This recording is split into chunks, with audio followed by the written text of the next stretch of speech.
The October wind swept across the endless plains, carrying the scent of sage and sorrow as Abigail Porter stood motionless before the fresh grave, her black mourning dress billowing like a dark flag of surrender. The cemetery of Promise Creek, Wyoming Territory, 1876, held no promises for her now, only the buried remains of her father, the last family she had in this world. She didn't notice the tall figure approaching until his shadow stretched across the grave marker. He removed his worn leather hat, revealing sun-streaked hair and a face weathered by years under the western sky. "My condolences, Miss Porter," he said, his voice low and respectful. "Judge Porter was a good man." Abigail didn't turn. "Thank you, Mr. Hawkins." Zachariah Hawkins shifted his weight, boots crunching on the dry grass. Unlike the other townsfolk who had offered brief condolences before hurrying away, he stayed silent and steadfast beside her. "You don't need to remain," she finally said. "I'm sure you have duties at your ranch." "Nothing that can't wait," he replied simply. The wind gusted harder, carrying the first hints of winter. Abigail shivered slightly, and without a word, Zachariah removed his duster and draped it over her shoulders. The leather was warm from his body and smelled of horses, tobacco, and something indefinably masculine. "My father always spoke highly of you," she said, finally turning to look at him. Up close, she could see the flecks of gold in his green eyes, the small scar that cut through his left eyebrow. "He said you were one of the few honest ranchers in the territory." Zachariah's mouth curved slightly. High praise from Judge Porter. He wasn't known for handing out compliments. "No," she agreed, "he wasn't." They stood in silence until the sun began to sink toward the distant mountains, casting long shadows across the graves. "You'll be heading back east, I suppose?" he asked finally.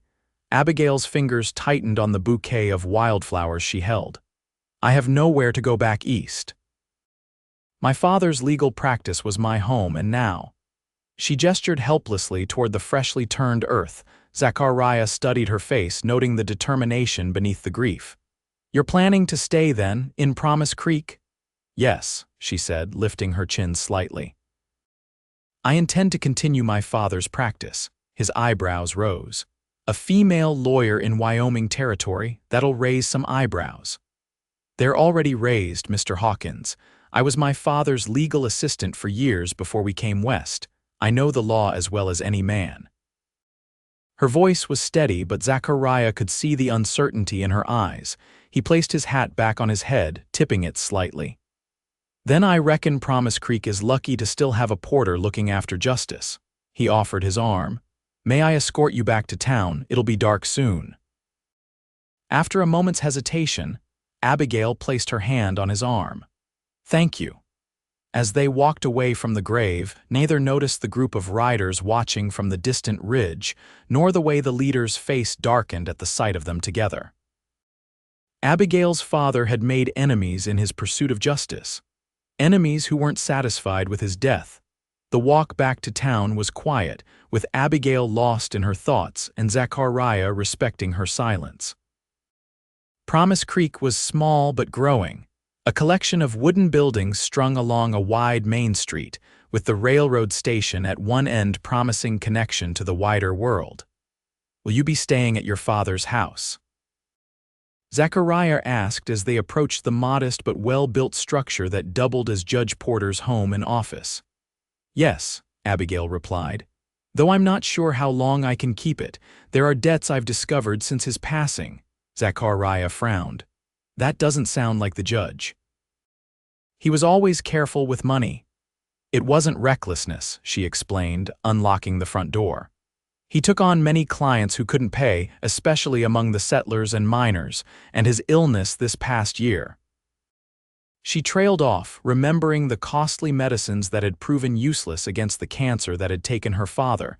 She turned to hand back his duster, but Zachariah shook his head. "Keep it for now. Nights are getting cold." "I couldn't consider it a loan," he said. "I'll be in town tomorrow on business. I can collect it then." His eyes softened. "And perhaps check that you're settling in all right." Abigail found herself unexpectedly touched by his concern. That's very kind, Mr. Hawkins. Zach, he corrected. Everyone calls me Zach. Then I'm Abigail. Or Abby, as my father called me. A small smile crossed his face. Good night, Abigail. Good night, Zach, and thank you again for staying with me today. He tipped his hat once more and turned, walking toward the saloon where he would rent a room for the night rather than make the long ride back to his ranch in the darkness.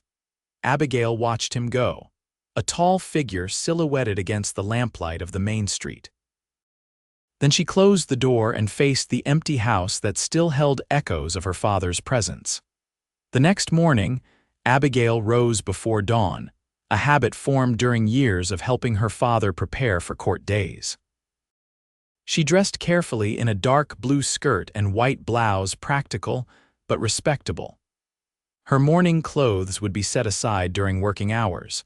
She couldn't afford to have potential clients see only a grieving daughter. She made coffee and toast, then settled at her father's desk to review his active cases. There weren't many his illness had forced him to reduce his workload, but each represented someone who needed legal help. A knock at the door interrupted her review. She opened it to find Sheriff Thomas Blackwater, his weathered face somber beneath his gray mustache. "Miss Porter," he said, removing his hat. "I was hoping I might have a word." "Of course, Sheriff. Please come in." She led him to her father's office, gesturing to a chair across from the desk. "Coffee? No, thank you, madam. I won't take much of your time." He settled his bulk into the chair, looking uncomfortable. "I understand you're planning to take over your father's practice." "That's correct." The sheriff cleared his throat. "With all due respect, Miss Porter, law practice in the territory is no place for a woman, especially not now." Abigail straightened. "I'm well qualified, Sheriff. I studied under my father for years." "I don't doubt your knowledge, madam. It's the danger I'm concerned about." He leaned forward. "Your father made enemies, powerful ones. The Hargrove case alone, the land dispute with the mining company." Abigail nodded. "Father was representing the homesteaders." "Yes, and consolidated mining doesn't appreciate losing valuable property to settlers. Judge Porter won that case 2 weeks ago and then suddenly took ill." He let the implication hang in the air. Abigail's blood ran cold. "Are you suggesting my father was—" "I'm not suggesting anything officially," the sheriff cut in. "Just that there's talk and that's staying here taking his place. It might not be safe." Before Abigail could respond, another knock came at the door. "Excuse me," she said, rising to answer it. Zachariah Hawkins stood on her porch, hat in hand. He'd shaved and changed into clean clothes, still a working rancher's outfit, but his best, she guessed. "Miss Porter," he said, then noticed the sheriff's hat on the side table. "I can come back later." "No need, Hawkins," Sheriff Blackwater said, appearing behind Abigail. "I was just leaving." He settled his hat on his head, giving Abigail a meaningful look. "Consider what I said, Miss Porter." After the sheriff departed, Zachariah raised an eyebrow. "Something I should know about." Abigail hesitated, then gestured him inside. "The sheriff thinks my father may have been murdered." Zachariah stilled. "What?" She explained about the Hargrove case and the sheriff's suspicions. "Blackwater might be right," Zachariah said grimly. "Consolidated mining plays rough. Their hired guns have been pressuring small ranchers like me to sell out too. You're involved with them." Abigail asked sharply. "Against them," he clarified. "They want water rights that cross my land I've refused to sell." He paused. "Your father was helping me prepare a legal defense in case they tried to force the issue." Understanding dawned. "That's why you were at the funeral." "Not just as a friend, but as a client." "Both," he said simply. "Your father helped me when I first came to Wyoming, taught me about water rights, grazing laws. I owe him a great deal." He studied her face. "So if Blackwater's suggesting you leave town for your safety, I understand his concern, but I'd hate to see Porter Justice leave Promise Creek. We need it now more than ever." Abigail felt a surge of determination. "I'm not leaving. If someone did harm my father, all the more reason to continue his work." A slow smile spread across Zachariah's face. "I was hoping you'd say that, which is why I came by with a proposition." A proposition. I need a lawyer for my water rights case. And you need clients to keep this practice running. He extended his hand. Would you consider taking me on as your first official client, counselor? Abigail looked at his outstretched hand, then back to his face. There was something in his eyes, respect, certainly, but something more that made her heart beat faster. She took his hand. I would be honored, Mr. Hawkins. His grip was warm and firm. Excellent. When can we start discussing my case? Now, if you have time. I'll need to review what my father had already prepared. They spent the morning going through the files, Abigail making notes while Zachariah explained the boundaries of his ranch and the water sources Consolidated Mining coveted. The creek that runs through your eastern pasture, she said, tracing it on the map. That's the main water source they want. It feeds into a larger system that could support extensive mining operations, he confirmed. If they control it, they control much of the county's water. And with it, the future of ranching in the area, Abigail murmured. No wonder they're so determined. Their discussion was interrupted by another knock. Abigail opened the door to find a young woman with a baby in her arms, looking nervous. Miss Porter, I'm Emma Davis. Your father was helping my husband and me with our homestead claim before he passed. She bounced the fussing infant. I know you're in mourning, but we've received another eviction notice and I didn't know where else to turn. Abigail immediately ushered her in. Of course, Mrs. Davis. Please sit down. This is Mr. Hawkins. We were just discussing a case, but I should go, Zachariah said, standing. We can continue this tomorrow. Actually, Abigail said, if you don't mind staying, your knowledge of local land matters might be helpful. He hesitated, then nodded, taking a seat to the side as Abigail focused on Emma Davis and her situation. By late afternoon, Zachariah had watched Abigail handle not only the Davis case but 2 more clients who arrived after word spread that Judge Porter's daughter was continuing his practice. Her knowledge of the law impressed him, but it was her compassion and determination that held his attention. You're a natural, he said as the last client left. Every bit your father's daughter. Abigail felt herself flush with pleasure at the compliment. Thank you. It feels right, continuing his work. Even with the potential danger, she sobered. Especially because of it. If Consolidated Mining or anyone else thinks they can use intimidation to control justice in Promise Creek, they need to be shown otherwise. Zachariah studied her with new respect. I believe they've met their match in you, Abigail Porter. That evening, he insisted on walking her to the small church gathering being held in her father's honor. More of a community supper than a formal event, it gave the townspeople a chance to express their condolences and support. As they walked, Zachariah noticed Abigail shiver in the cool evening air. Without comment, he shrugged out of his jacket and placed it around her shoulders. You seem to make a habit of keeping me warm, Mr. Hawkins, she said with a small smile.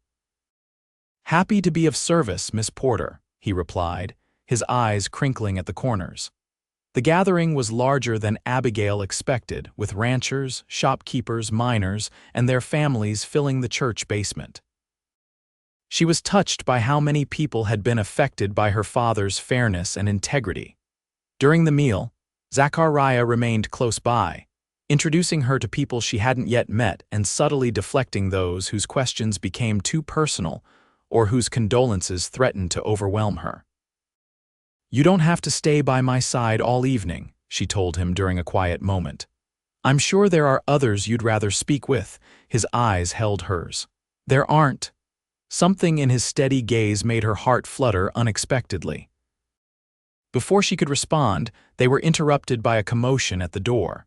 3 men entered, their expensive suits marking them as out of place among the working people of Promise Creek. The tallest, a silver-haired man with cold eyes, surveyed the room until his gaze landed on Abigail. Beside her, Zachariah tensed. Maxwell Hargrove, he murmured, owner of Consolidated Mining. Hargrove made his way directly to Abigail, flanked by his companions. Miss Porter, he said, his voice smooth as polished stone. My condolences on your loss. Your father was a formidable adversary. "Thank you, Mr. Hargrove," Abigail replied, keeping her voice steady despite the chill that ran through her at his presence. "I wasn't aware you knew my father personally." A thin smile crossed his face. "We had several encounters over legal matters, business, you understand." His eyes flicked to Zachariah. "Mr. Hawkins, still holding onto that ranch of yours, my offer stands, more than generous considering the circumstances."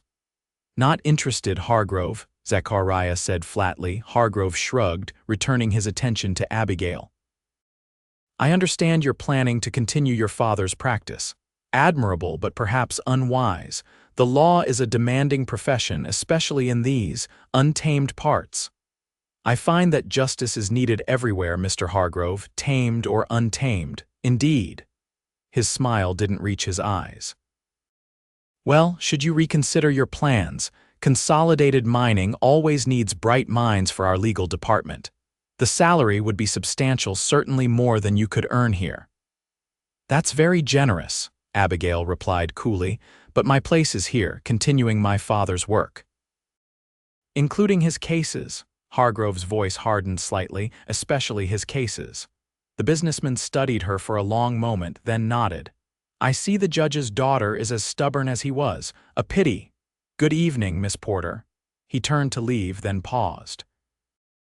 "Oh, and do be careful riding home alone, Mr. Hawkins. The roads can be dangerous at night. Accidents happen." After Hargrove and his men departed, a tense silence fell over the gathering, broken only when Sheriff Blackwater approached. "That man has the subtlety of a rattlesnake," the sheriff muttered, "but twice the venom." He looked at Zachariah. "He's right about one thing: you shouldn't ride back to your ranch alone tonight, Hawkins, not after that barely veiled threat." Zachariah nodded grimly. "I wasn't planning to." "I've got a room at the hotel." "Good." The sheriff turned to Abigail. "And you, Miss Porter, might consider staying with someone else tonight. That house of yours stands pretty isolated at the edge of town." Abigail started to protest, but the memory of the sheriff's suspicions about her father's death stopped her. If Hargrove was indeed behind it, his appearance tonight might not have been a coincidence. "She can stay at Mrs. Wilkins' boarding house," Zachariah suggested. "It's respectable, and there are always people coming and going." The sheriff nodded approval. "I'll escort you both. After I see you settled, I'll keep an eye on the judge's house tonight." Despite her independent nature, Abigail agreed to the arrangement. After the evening's events, the thought of returning to her empty house was less appealing than usual. As they walked to the boarding house, Zachariah stayed close beside her, his presence reassuring in the darkness. "I'm sorry," he said quietly. "I never meant to bring danger to your door by asking for your legal help." "You didn't," she replied firmly. "If anything, my father's victory in the Hargrove case is what's drawn their attention. Your water rights dispute is just one more reason for them to be concerned about Porter justice in Promise Creek." At the boarding house steps, the sheriff excused himself to check the surroundings, leaving them momentarily alone. "Will you be all right?" Zachariah asked, genuine concern in his voice. "I'll be fine," she assured him. "Mrs. Wilkins runs a tight ship from what I've heard. No one will bother me here," he nodded, seemingly reluctant to leave. "I'll come by in the morning. We can go to your office together to continue work on my case." "You don't need to, I want to," he said simply. Then, more hesitantly, "Unless you'd rather I didn't." In the moonlight, his face was a study in contrasts, strong features softened by the concern in his eyes. Abigail realized with a start that she'd come to depend on his steady presence over the past 2 days. "I would appreciate the company," she admitted. A smile warmed his face. "Then I'll be here at 8. True to his word, Zachariah appeared promptly at 8 the next morning, looking refreshed despite the tension of the previous evening. Together, they walked to her father's office, discussing plans for the day ahead. As they turned onto the main street, Abigail stopped abruptly. Ahead, a crowd had gathered outside her office. Smoke drifted from the building. "Fire!" someone shouted, and Zachariah immediately broke into a run, Abigail close behind. they arrived to find Sheriff Blackwater organizing a bucket brigade. The fire was already under control, contained to the front room of the office, but the damage was significant. It was set deliberately, the sheriff told them grimly, his face smudged with soot. Coal oil on the porch and front door. If Old Man Jenkins hadn't been up early with his insomnia and spotted it, the whole building might have gone up. Abigail surveyed the charred remains of her father's desk, the blackened law books, the files reduced to ash. "The case files," she whispered. "They're all destroyed." "Not all," Zachariah said, pointing to the back room where the fire hadn't reached. "And I have copies of the documents related to my water rights at the ranch." Sheriff Blackwater watched them with troubled eyes. "This changes things, Miss Porter." This wasn't just intimidation, it was a direct attack. "All the more reason to stand firm," she replied, though her voice trembled slightly. The sheriff sighed. "I figured you'd say that, which is why I've already deputized 2 men to keep watch on you and this building." He turned to Zachariah. "Hawkins, I'd feel better if Miss Porter didn't stay in town for a while." Zachariah nodded. "I was thinking the same thing. My ranch house is defensible and I have good men working for me." He looked at Abigail. "It would be safer than staying here." Abigail looked between them, bristling at having decisions made for her. "I appreciate your concern, gentlemen, but I can't simply abandon my practice and run away." "Not running away," Zachariah corrected. "Strategic retreat. You can still work on cases from the ranch and clients can come to you there if necessary." He gestured at the damaged office. "Besides, you can't work here for a while anyway." She had to admit he had a point. "Very well, but only temporarily. I won't be driven from Promise Creek permanently." "Wouldn't expect anything less from Judge Porter's daughter," the sheriff said with grudging approval. "I'll spread word that you'll be continuing your practice from Hawkins Ranch for the time being." The next few hours were spent salvaging what they could from the office and packing necessities from Abigail's home. By mid-afternoon, they were in Zachariah's wagon heading out of town. "It's about 12 miles to my place," he explained as Promise Creek disappeared behind them. "We should arrive before sunset."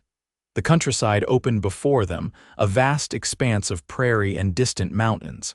Despite the circumstances, Abigail found herself admiring the beauty of the landscape. "How long have you had your ranch?" she asked as they traveled. 5 years, Zachariah replied. "Came west after the war with not much more than the clothes on my back and some savings. Your father helped me navigate the Homestead Act requirements, find good land." He smiled at the memory. "Said he saw potential in a former Union captain who wanted to build rather than destroy." "You fought in the war," he nodded, his expression sobering. "Pennsylvania 83rd Infantry, saw more than I care to remember." He glanced at her. "Your father mentioned you were in Washington during those years." "Yes, working as a clerk in a government office while studying law with my father in the evenings." She sighed. "He always hoped I could attend law school properly, but women aren't admitted," Zachariah finished. "Seems a waste of talent." His casual support warmed her.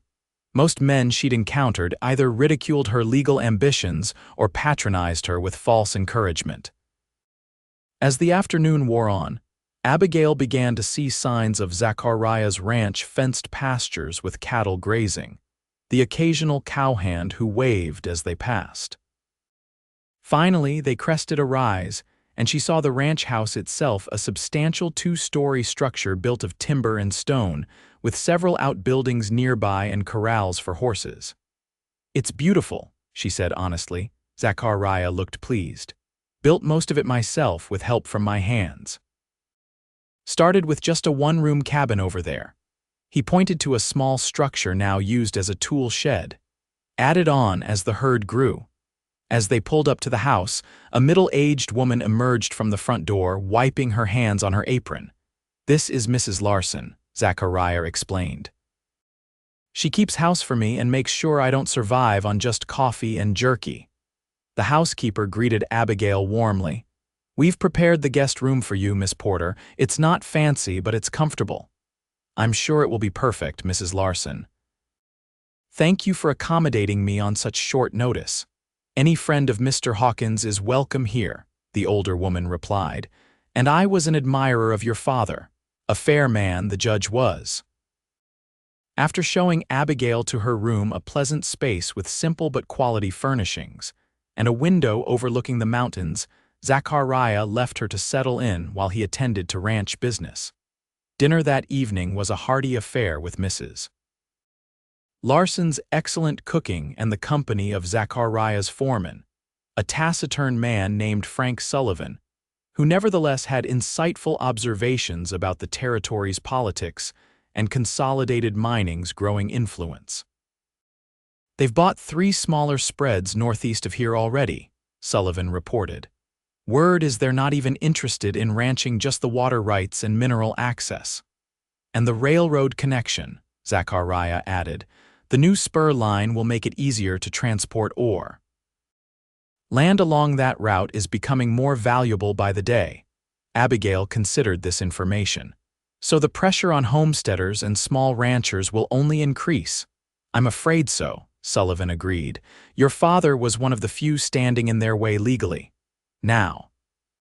He glanced at her apologetically. Begging your pardon, Miss Porter, but Hargrove and his ilk aren't likely to see you as much of a threat. Their mistake, Zachariah said firmly. Abigail knows the law better than most judges in the territory. His confidence in her abilities brought a flush to her cheeks. Nevertheless, I'll need to be strategic.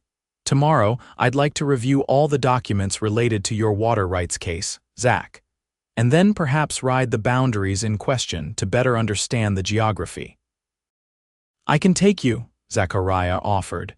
It's best to see firsthand what we're fighting for. After dinner, they moved to the study where Zachariah kept his business papers.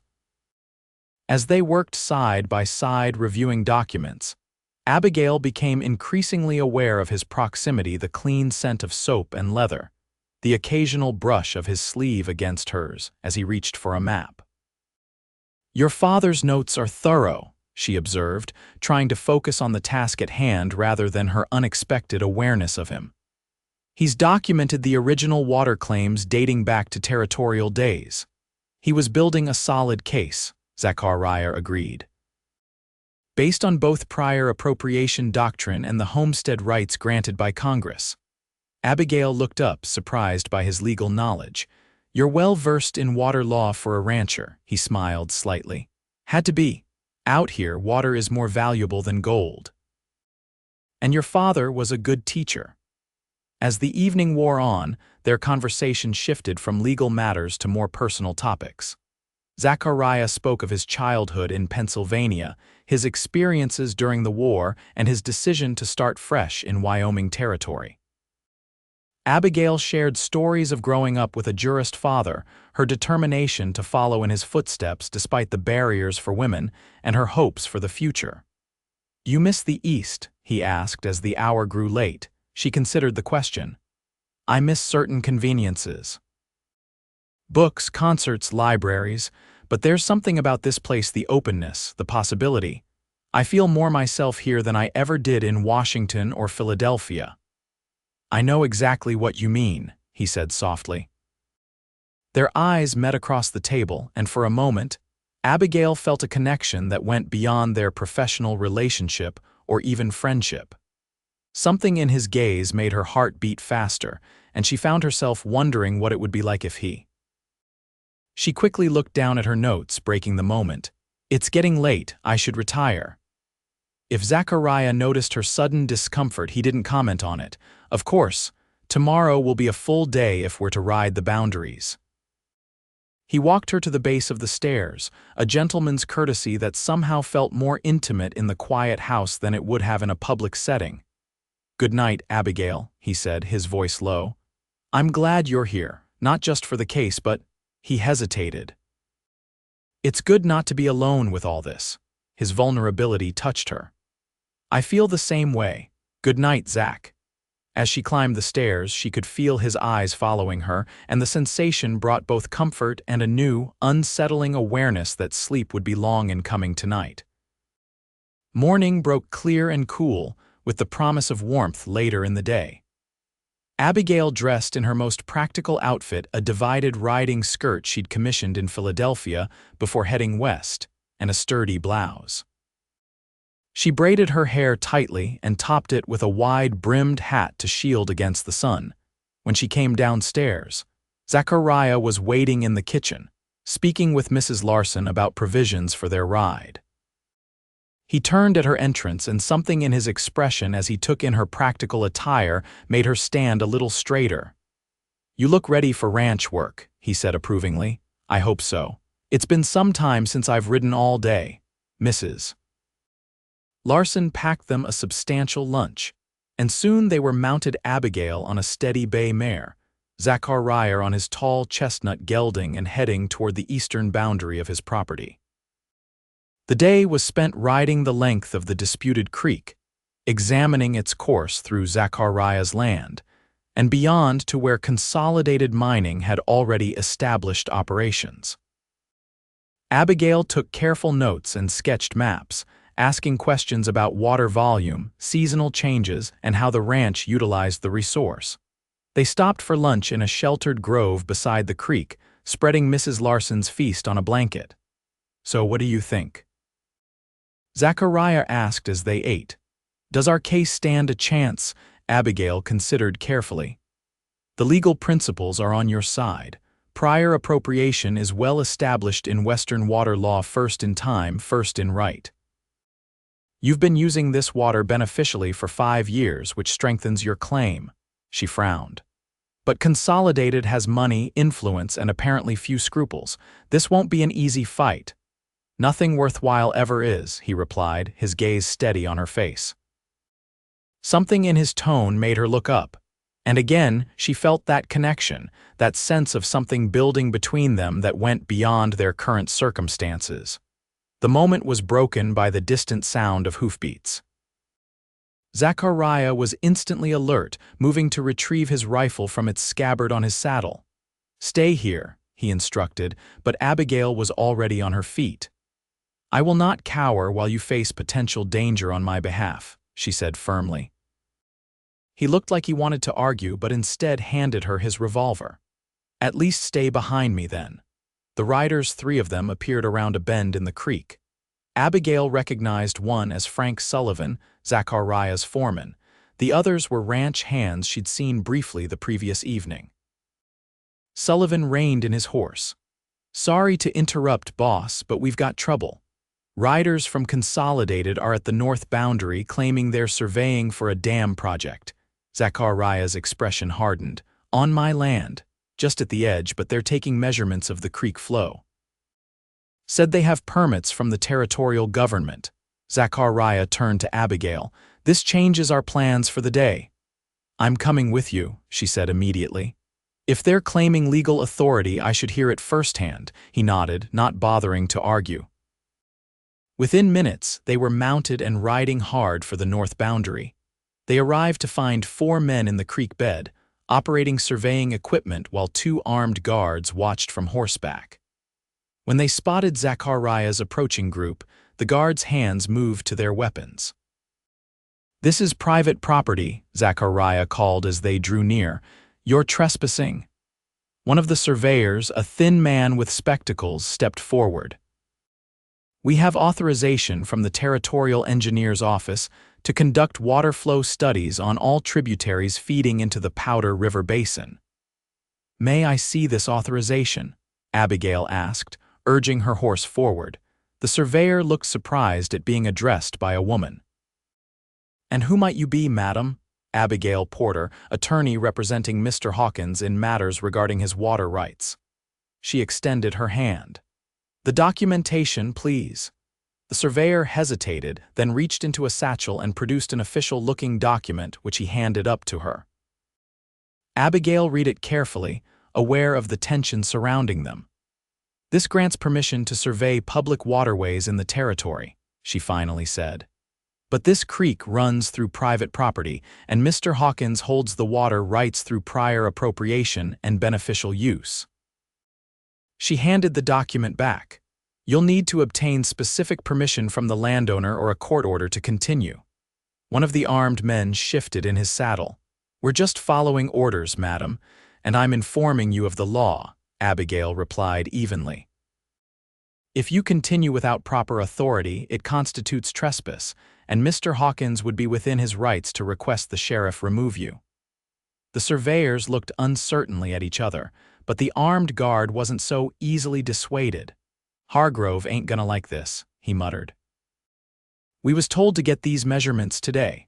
Mr. Hargrove's preferences don't override Wyoming Territory law," Abigail said firmly.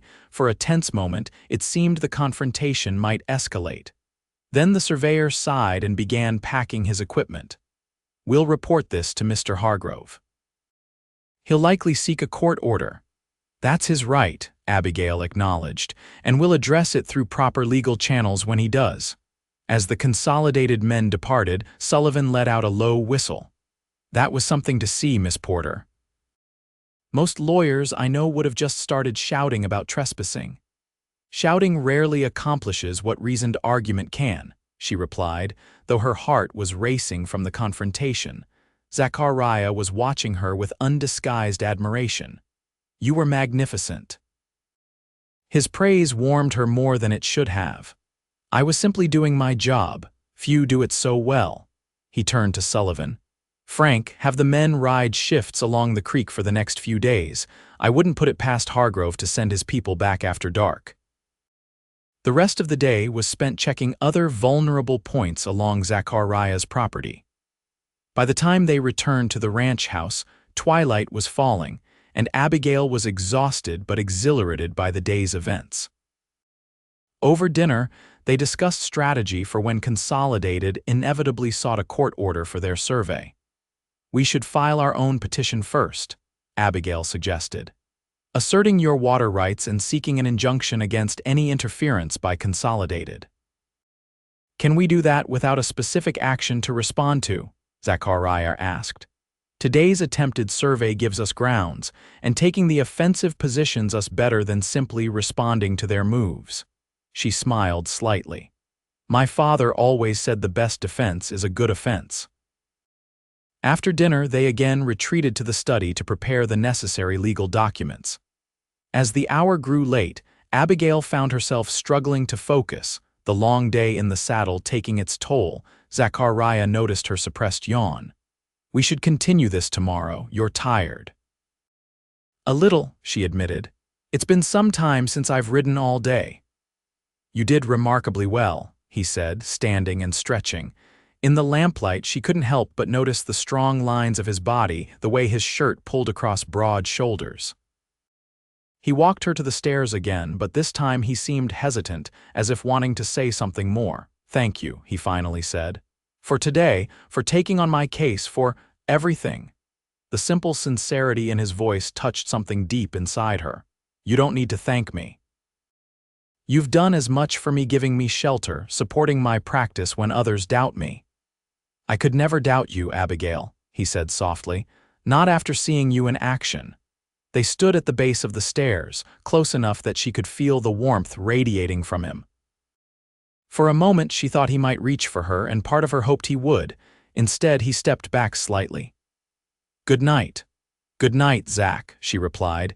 Inexplicably disappointed as she climbed the stairs alone in her room, she moved to the window, gazing out at the star-filled sky. Something was happening between them, something she hadn't expected and wasn't sure how to navigate.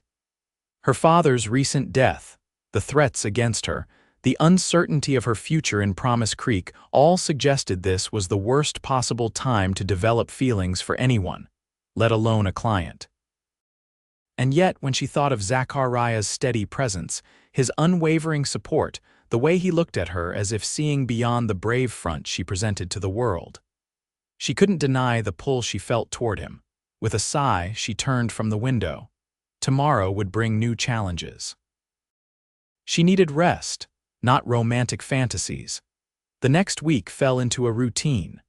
Mornings were spent working on legal matters, preparing filings for Zachariah's water rights case, and handling correspondence from other clients who had learned of her temporary location. Afternoons often found them riding the ranch, Abigail learning about the operation while gathering more information for their case. Several clients made the journey from town to consult with her, including Emma Davis and her husband about their homestead claim. Word had spread about how she had stood up to consolidated surveyors, and rather than diminishing her standing, her gender seemed almost forgotten in light of her competence. Throughout it all, her awareness of Zachariah only grew. She noticed the small kindnesses he showed not just to her, but to everyone around him, the way he remembered Mrs. Larson's arthritic knees and brought her a stool for the kitchen, how he knew each ranch hand's family situation and inquired about them specifically, his gentle handling of even the most difficult horses. One evening, as they sat on the porch watching the sunset, Abigail finally asked a question that had been on her mind. "Why aren't you married, Zach? A successful rancher, a kind man. Surely there have been opportunities." He was silent for a long moment, his eyes on the distant mountains turning gold in the fading light. "There was someone once," he finally said. "Back in Pennsylvania before the war, we were to marry when I returned." His face tightened. "She didn't wait, found someone who didn't have to go fight." "I'm sorry," Abigail said softly. He shrugged. "It was for the best. I came back changed. Doubt we would have suited anymore." He glanced at her.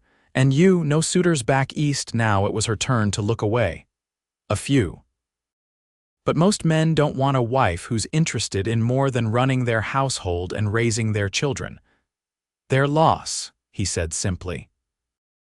Their eyes met, and in that moment, Abigail felt as if something unspoken passed between them, an acknowledgement that perhaps they had both been waiting for someone who could see and accept them fully. The spell was broken by the sound of approaching riders. Zachariah was immediately on his feet, hand going to the revolver he now wore constantly.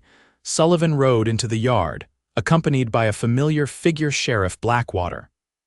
"Evening, Miss Porter, Hawkins," the sheriff said, dismounting stiffly.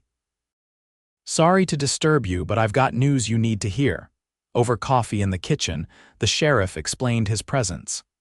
"Consolidated filed for a court order today to survey the creek on your property, Hawkins. Judge Williams will hear the case day after tomorrow in Promise Creek." "Williams." Zachariah frowned. "He's new to the territory, isn't he? Arrived last month from Colorado. Rumor has it he's friendly with mining interests." The sheriff looked uncomfortable. "There's more. Maxwell Hargrove is spreading word that Miss Porter isn't qualified to represent anyone in court, being a woman with no formal legal education or bar admission." Abigail felt her stomach tighten. "He's technically correct. Wyoming Territory has no formal bar admission process yet, but traditionally, only men have been permitted to practice before the courts. Your father practiced under the same conditions," the sheriff pointed out. "Most lawyers out here do. It's about knowledge and ability, not fancy certificates." "In an established court, perhaps," she agreed. "But if Judge Williams is indeed sympathetic to mining interests, he might use my gender as a convenient reason to disqualify me." Zachariah's face had darkened with anger. "This is just another tactic to undermine your practice." "Of course it is," she agreed. "But that doesn't make it any less effective legally." They discussed options late into the night. Finally, Abigail reached a decision. "I'll prepare all the arguments and documentation," she said. "But Zach, you'll have to present the case yourself if Judge Williams won't allow me to speak." He looked surprised. "I'm no lawyer. You know the facts of your situation better than anyone, and I've seen how articulate you are. I'll coach you on the legal principles and possible counterarguments." She managed a smile. "Consider it your crash course in water law." The next day was spent in intense preparation. Abigail was impressed by how quickly Zachariah grasped the legal concepts and how thoughtfully he considered the best approaches to present their case. "You would have made a fine lawyer yourself," she told him as they reviewed precedents from other territorial courts. He smiled. "I prefer working with my hands and being outdoors, but I appreciate the vote of confidence." By evening, they had prepared as thoroughly as possible. After dinner, Zachariah suggested a break. "There's something I want to show you," he said. If you're not too tired. Curious, Abigail agreed. He led her to the stables where he saddled 2 horses. It's not far, he promised as they mounted. They rode in comfortable silence through the twilight, climbing a gentle slope behind the ranch house. At the top of the rise stood a solitary oak tree, spreading its branches against the darkening sky. Zachariah dismounted and helped Abigail down, his hands lingering slightly at her waist. "This is my thinking spot," he said, leading her to the base of the tree where a natural depression in the trunk created a seat. "When I first arrived, I'd come up here to plan what I wanted to build. Now I come when I need perspective." They sat side by side, looking out over the ranch below and the vast prairie beyond, now silvered by the rising moon. "It's beautiful," Abigail said softly. "Worth fighting for," he agreed. She turned to find him watching her, not the view. Something in his gaze made her breath catch. "Abigail," he began, his voice low, "I know the timing is all wrong. You're grieving your father, facing threats to your practice. I'm your client, but I can't pretend I don't feel." He trailed off, searching for words. "Feel what?" she whispered, her heart pounding. Instead of answering with words, he reached out slowly, giving her every chance to pull away, and touched her cheek. His fingers were calloused but gentle against her skin. "This," he said simply, and leaned forward to kiss her. His lips were warm and tentative at first, a question rather than a demand. Abigail found herself responding without conscious thought, moving closer as his arms encircled her. The kiss deepened, and with it came a rush of feelings she'd been trying to ignore. Attraction, yes, but also admiration, trust, and something that felt dangerously like the beginning of love. When they finally parted, they were both breathless. Zachariah rested his forehead against hers, his hands still cradling her face. "I've wanted to do that for days," he admitted. "Maybe since the moment I saw you standing by your father's grave, so brave in your grief." Abigail closed her eyes, overwhelmed by the intensity of her own feelings. "Zach, I don't know if I can. There's so much uncertainty right now." He pulled back slightly to look at her. "I know, I'm not asking for promises, just don't pull away. Let's see where this leads once the immediate battles are fought." She studied his face in the moonlight, the strong lines softened by genuine concern for her, the hope in his eyes tempered by understanding of her hesitation. "I can do that," she agreed softly. "Though I'm not sure it's wise for either of us," he smiled. "Wisdom is overrated, I prefer courage." "And hope." This time when he kissed her, there was no hesitation on either side. They rode back to the ranch house under a canopy of stars, a new awareness between them that both complicated their situation and made it somehow more worthwhile. At the base of the stairs, their goodnight was sealed with another kiss, this one promising more when circumstances allowed.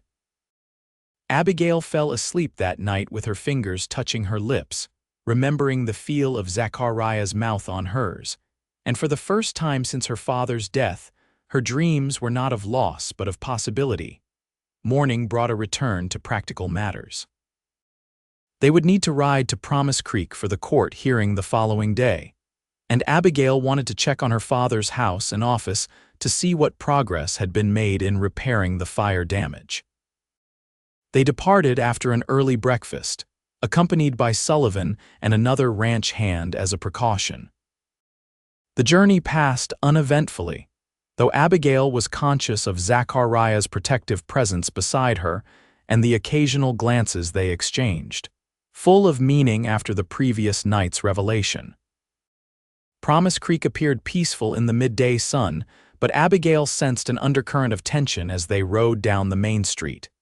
People nodded in greeting, but conversations paused as they passed, resuming in hushed tones behind them. "Word of the hearing has spread," Zachariah murmured. "Everyone understands what's at stake. Consolidated's tactics affect many here, not just me." They stopped first at her father's house and office. The sheriff had arranged for repairs to begin, and while the front room was still a charred shell, the structural damage was less severe than initially feared. "Should be habitable again within a month," the carpenter told them. "We're replacing the damaged floor and wall timbers now, then we'll rebuild the interior." Abigail thanked him, relieved that her home could be saved. She collected additional legal materials from the undamaged back room. Then they continued to the town's small hotel where they would stay for the night. As Zachariah secured their rooms, Abigail noticed several well-dressed strangers in the hotel lobby, their city clothes marking them as outsiders. "Consolidated's legal team," Zachariah explained quietly. "Brought in from Denver, according to Sullivan's sources." Abigail felt a flicker of doubt. She would be facing experienced corporate lawyers, possibly without even being allowed to speak in court. But when she glanced at Zachariah and saw his confidence in her, she straightened her shoulders. She was Judge Porter's daughter. She would not be intimidated. They spent the afternoon making final preparations for the hearing. As evening approached, Zachariah suggested they take dinner at the hotel restaurant rather than the noisier saloon. The meal began pleasantly enough, with the hotel's best offerings and a quiet corner table where they could speak without being overheard. Halfway through their meal, however, Maxwell Hargrove entered with several companions, including the lawyers Abigail had noticed earlier. Hargrove spotted them immediately and, after a brief word to his associates, approached their table. "Miss Porter, Mr. Hawkins," he greeted them with false cordiality. "What a pleasant surprise." "Mr. Hargrove," Abigail acknowledged coolly. The businessman signaled a waiter. "Bring a bottle of your best whiskey for my friends here, a gesture of goodwill before tomorrow's proceedings." "No thank you," Zachariah said firmly. "We prefer to keep our heads clear." Hargrove's smile tightened. "As you wish." He turned his attention to Abigail. "Miss Porter, I understand you intend to represent Mr. Hawkins tomorrow. Admirable, but perhaps unwise. Judge Williams is quite traditional in his views regarding who may practice law." "Thank you for your concern," she replied evenly. "But I'll take my chances with the judge's interpretation of territorial statutes, which contain no gender restrictions for legal representation." "Bold," Hargrove commented, "just like your father." His expression hardened slightly. "A quality that didn't serve him well in the end." Zachariah tensed beside her. "Is that a threat, Hargrove? Merely an observation?" The businessman straightened his jacket. "Good evening to you both. I look forward to tomorrow's proceedings." After he departed, Zachariah reached across the table to cover Abigail's hand with his. "Are you all right?" She nodded, though her heart was racing. "He's trying to intimidate us. We can't let him succeed." "We won't," Zachariah promised. His eyes held hers with an intensity that anchored her despite her anxiety. "Whatever happens tomorrow, we face it together." Later, at her hotel room door, their goodnight was brief but charged with emotion. Zachariah's kiss held promise and reassurance both. "Rest well," he said, reluctantly stepping back. "Tomorrow will be a long day." "You too," she replied, her hand lingering on his arm before she forced herself to enter her room alone. Sleep was elusive that night, with Abigail's mind cycling through legal arguments and counter-arguments, interspersed with memories of Zachariah's kisses and worry about Hargrove's thinly veiled threats. When dawn finally broke, she rose and dressed with careful attention to her appearance, choosing her most conservative skirt and jacket, her hair arranged simply but neatly. Zachariah was waiting in the hotel lobby, similarly attired in his best clothes, not formal Eastern wear, but clean, well-maintained Western attire appropriate for a respected rancher. His eyes warmed when he saw her, and he offered his arm. "Ready?" he asked. She took a deep breath and placed her hand on his arm. "As I'll ever be." The territorial courthouse was a modest building at the end of the main street, but today it was the center of attention in Promise Creek.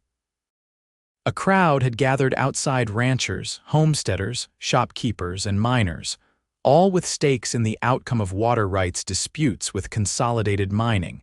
Inside, the courtroom was already nearly full. Abigail noted Hargrove and his legal team at one table, papers spread before them. She and Zachariah took their places at the other table. arranging their materials with deliberate calm despite the whispers their entrance had provoked. Sheriff Blackwater nodded to them from his position near the judge's bench. His presence was reassuring, a symbol that law still mattered in Promise Creek, despite Consolidated's influence. At precisely 9 o'clock, the court clerk called for attention. All rise for the Honorable Judge Edward Williams. The judge who entered was younger than Abigail expected, perhaps in his early 40s, with a trim beard and sharp eyes that missed nothing as he surveyed the courtroom. He took his seat and gestured for everyone to be seated. We are here today to consider the petition of Consolidated Mining Company for access to survey waterways on the property of Zachariah Hawkins, Judge Williams began, his voice crisp and authoritative. I see both parties are represented. Let us begin with, he paused, frowning as he noticed Abigail preparing to speak.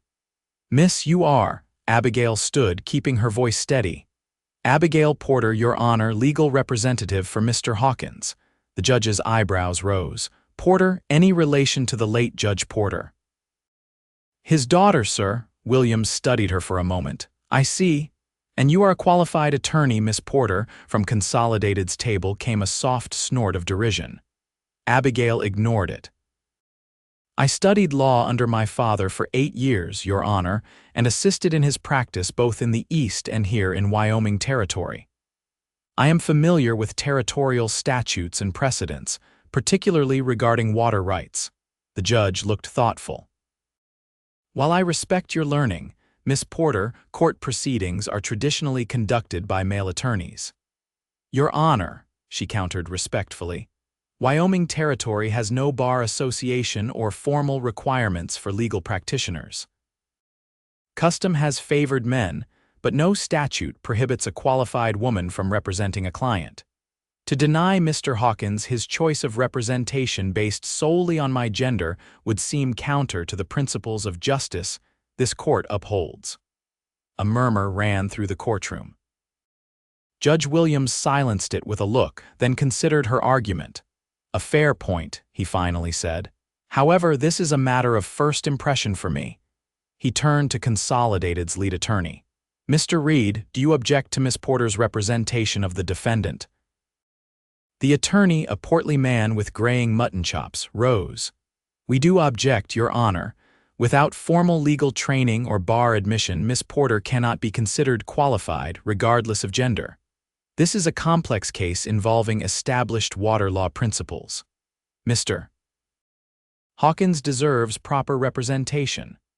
How thoughtful of you to be concerned about my client's interests, Abigail said dryly before she could stop herself.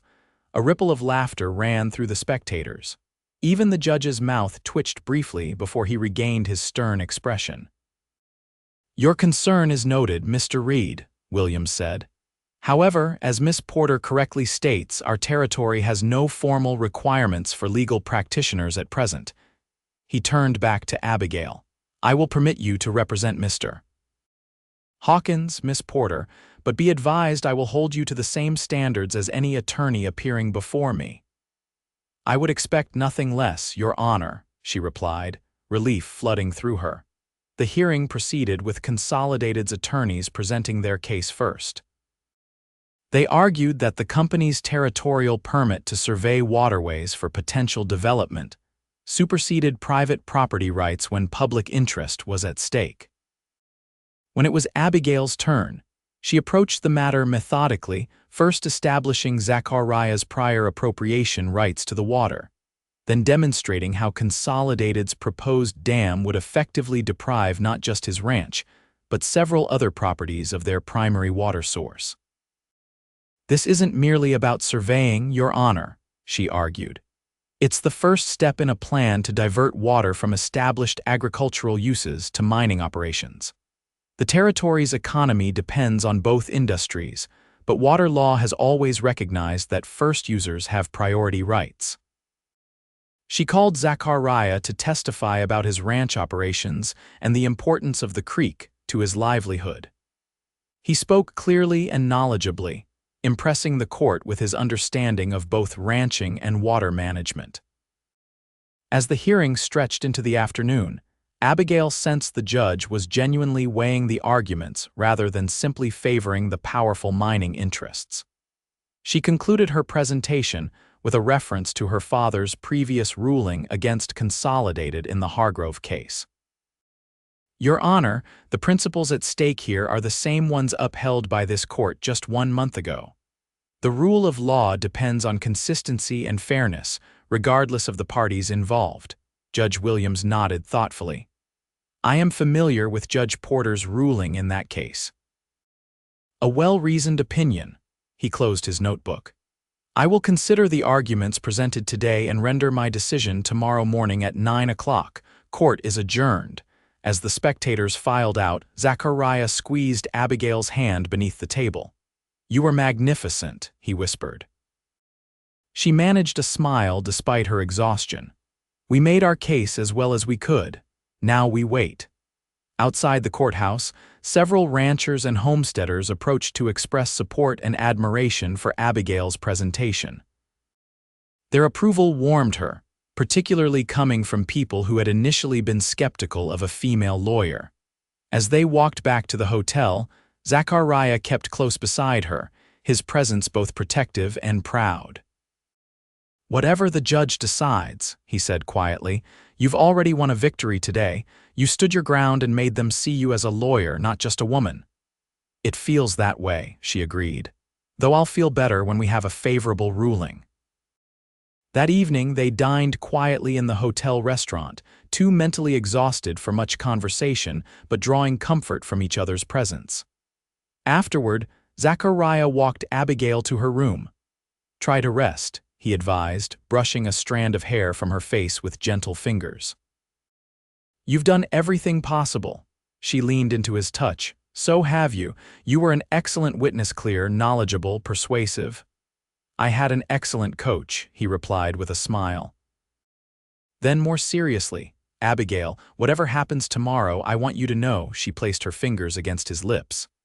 Tell me tomorrow after we hear the ruling, when we can either celebrate or console each other. He nodded, understanding her need to focus on one challenge at a time.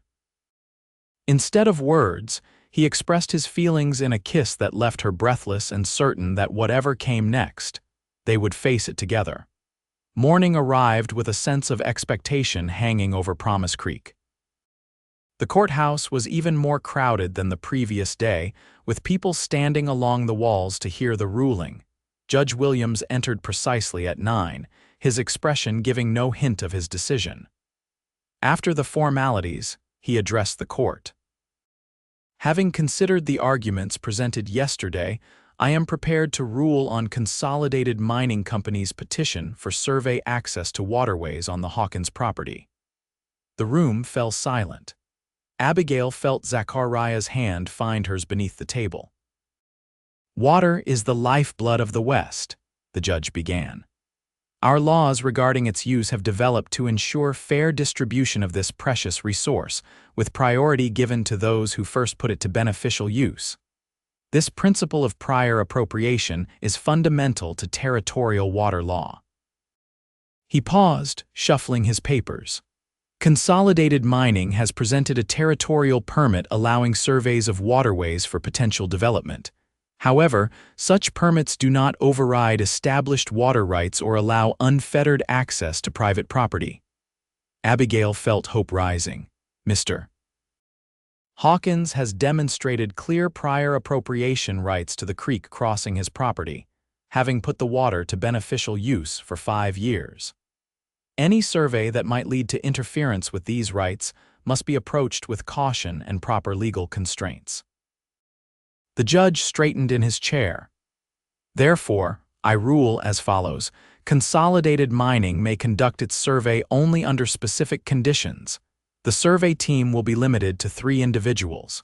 They must be accompanied by Sheriff Blackwater or his deputy at all times. No measurements may be taken that require alteration of the creek's flow. And any resulting development plans must be submitted to this court for approval before implementation, with Mr. Hawkins and other affected property owners given opportunity to object. A murmur of approval ran through the ranchers and homesteaders in attendance. From Consolidated's table came tense whispers as Hargrove conferred with his attorneys. This ruling, Judge Williams concluded, attempts to balance legitimate business interests with established property and water rights. It is so ordered. The gavel fell and the courtroom erupted in conversation. Abigail turned to Zachariah, her face alight with triumph. "We won," she whispered.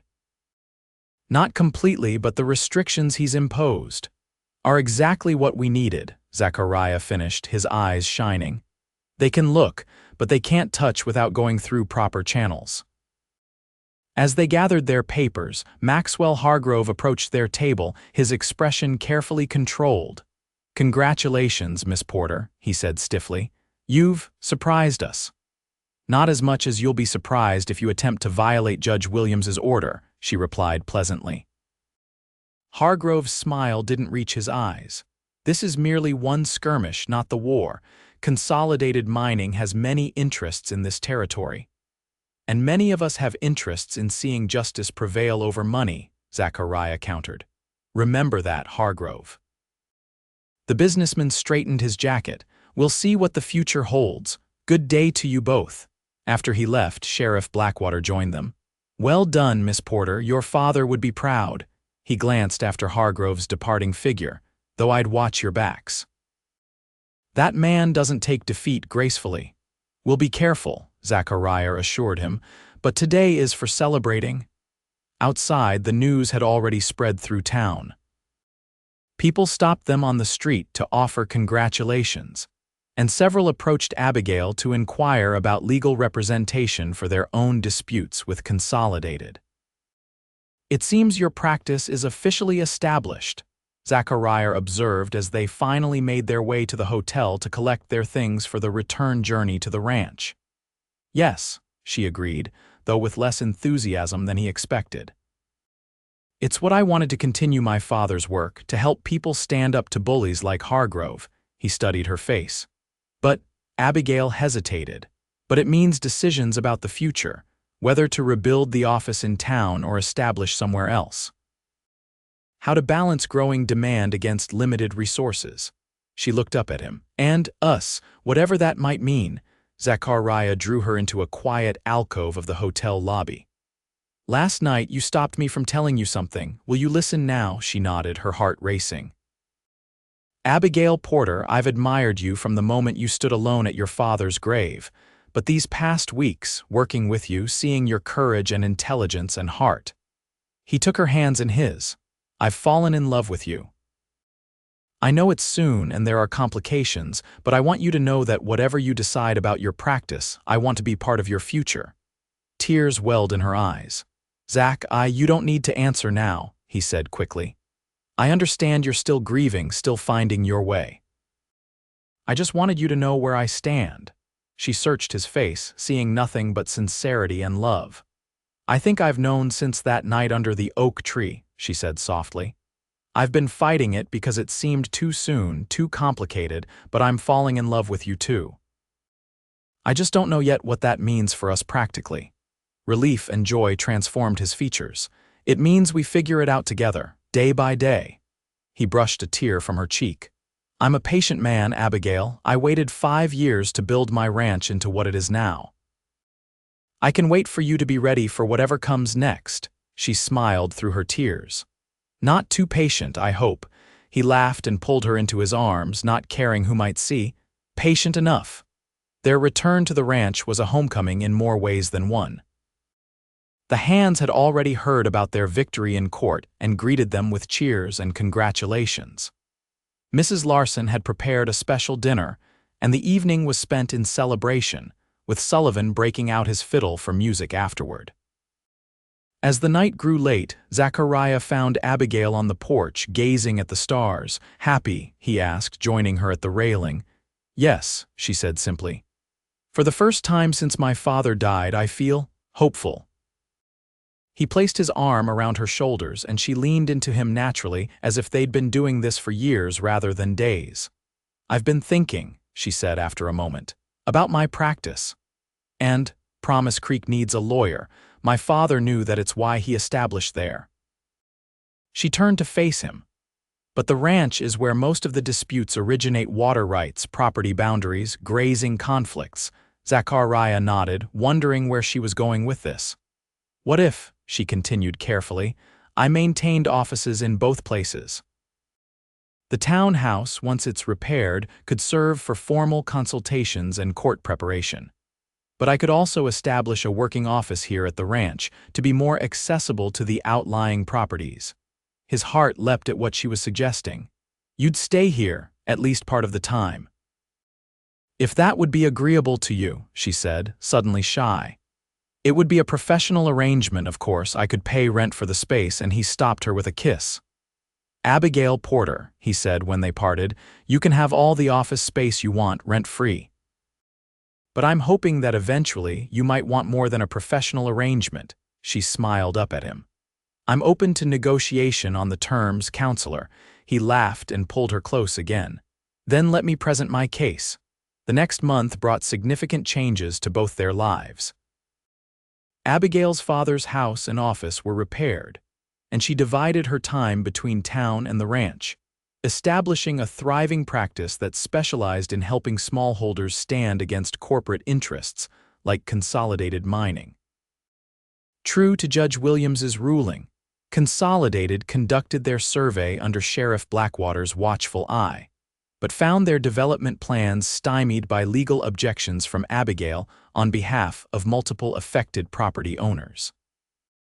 Zachariah's ranch prospered, and with Abigail's legal guidance, he helped organize neighboring ranchers into a coalition to protect their shared water resources. As summer approached, bringing wildflowers to the prairie and new calves to the herd, Zachariah took Abigail to their special spot beneath the oak tree. There, with the ranch spread below them and the endless Wyoming sky above, he asked her to be his wife. "I know it's only been a few months," he said, holding her hands in his, "but I've never been more certain of anything in my life. I love you, Abigail Porter. Will you marry me?" Tears of happiness filled her eyes. "Yes," she whispered. "Yes, Zachariah Hawkins, I will marry you." Their wedding took place in Promise Creek's small church, with the entire town and surrounding ranches turning out to celebrate. Judge Williams performed the ceremony, a fitting symbol of how far they'd come since that tense day in his courtroom. Sheriff Blackwater served as Zachariah's best man, while Emma Davis, whose homestead claim Abigail had successfully defended, stood as her matron of honor. As Abigail walked down the aisle in a gown of ivory satin, she caught sight of her father's portrait hanging in the back of the church, placed there in honor of his service to the community. For a moment, she felt his presence, his approval of the path she had chosen and the man who waited for her at the altar. Zachariah's face, as he watched her approach, was a study in love and pride. When the time came to exchange vows, his voice was steady and sure, promising to love, honor, and support her in all her endeavors, both personal and professional. Abigail's response was equally heartfelt, pledging her love and partnership to the man who had stood beside her in her darkest hour and helped her find the strength to build a new life. "I now pronounce you husband and wife," Judge Williams declared, and the church erupted in cheers as Zachariah swept Abigail into a kiss that promised a lifetime of love and shared purpose. Their reception was held on the ranch, with tables set up under the open sky and lanterns glowing as twilight fell. There was music and dancing, food and laughter, and a sense that something important had been accomplished, not just the union of two people, but the strengthening of a community determined to stand together against those who would exploit its resources and people. As the evening wore on, Zachariah led his bride away from the celebration to a quiet spot where they could look out over the land that was now truly their shared home. "Happy, Mrs. Hawkins?" he asked, his arms encircling her waist. "Happier than I ever thought possible," she replied, leaning back against his chest. "When I stood in mourning at my father's grave that day, I never imagined that the cowboy who tipped his hat would become your husband," he finished, pressing a kiss to her temple. that I would find not just love but purpose, a place where I belong completely. She turned in his arms to face him. Thank you for staying beside me that day and every day since. Always, he promised, capturing her lips in a kiss that sealed their future together, a future built on respect, partnership, and love that had bloomed in the most unlikely of circumstances. In the years that followed, the legend of Abigail Porter Hawkins grew throughout Wyoming Territory. She became known as a fierce advocate for settlers' rights, eventually helping to draft provisions that would be included in the state constitution when Wyoming joined the Union in 1890, provisions that included groundbreaking protections for women's legal and property rights. Zachariah's ranch expanded and thrived, becoming a model operation that demonstrated how responsible land management could coexist with mining and other development. Their home became a gathering place for those seeking justice and fair treatment, with Abigail's legal practice continuing even as they raised their 3 children, a daughter with her mother's sharp mind, and 2 sons who inherited their father's love of the land. Consolidated mining eventually abandoned its aggressive tactics in Promise Creek, finding the combined resistance of the community and its formidable legal defender too costly to overcome.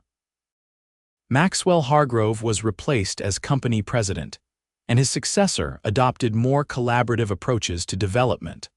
On the 10th anniversary of their meeting, Zachariah brought Abigail back to the cemetery where they had first spoken.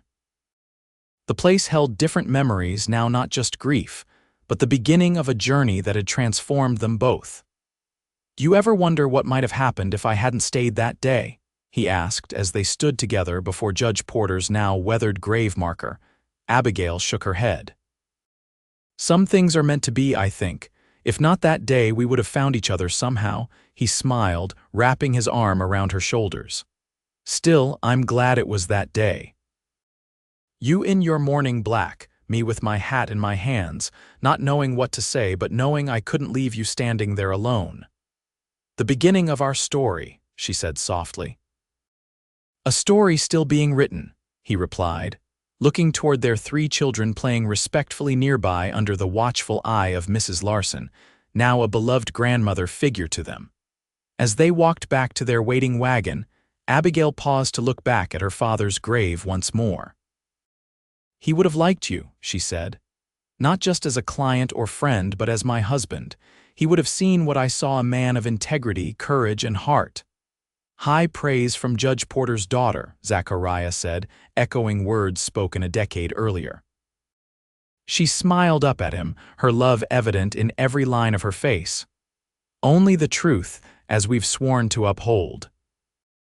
With that, they rejoined their family and headed home to the ranch that stood as a testament to what could be built when justice, love, and determination came together on the Wyoming frontier, a legacy that would endure long after the wildness had been tamed from the West.